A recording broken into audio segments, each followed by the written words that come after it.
আজকে এই ঝড় বৃষ্টির দিনে আর কাজ জুটলো না গো গিন্নি। আজকে দিনটা কোনোভাবে চালিয়ে নাও, কালকে সকাল থেকে কাজে যাব। ঠিক আছে। একেই ঝড় বৃষ্টির দিন আর অল্প কিছু চাল ডালই বাড়িতে আছে, সেই দিনই না হয় আজকে খিচুড়ি বানিয়ে ফেলি।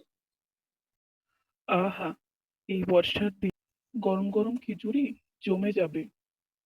সাথে যদি মাছ ভাজা হতো তাহলে আরো ভালো হতো, কিন্তু কি আর করার, এই দিয়ে আজকে চালিয়ে নেব। কই গো, খেতে এসো, রান্না হয়ে গেছে। কই গো, বাড়িতে কেউ আছো?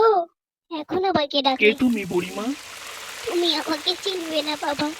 নাতনির বাড়িতে যাচ্ছিলাম, রাস্তায় এই মুষলধারে বৃষ্টিতে ধরলো। পথ না পেয়ে রাস্তার ধারে এই বাড়িটাতেই উঠলাম। যদি কিছু মনে না করো, আজকের দিনটাকে আশ্রয় দেবে। কাল সকাল হলেই চলে সে যাব। না হয় থাকো বুড়িমা, কিন্তু এই গরিবের বাড়িতে তোমাকে আর কি খেতে দিই? দুপুরে দুমুঠো খিচুড়ি হয়েছে। আহা, খিচুড়ি সে যে আমার বড়ই প্রিয়। ভেতরে এসো বুড়িমা।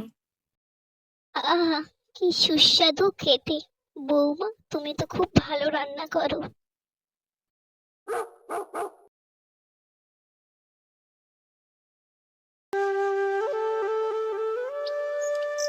এ কি বুড়িমা কোথায়? এগুলো কি রেখে গেছে বিছানার ওপর বুড়িমা? কাউকে কিছু না বলে এত সকাল সকাল চলে গেল? এগুলো তো স্বর্ণ মুদ্রা।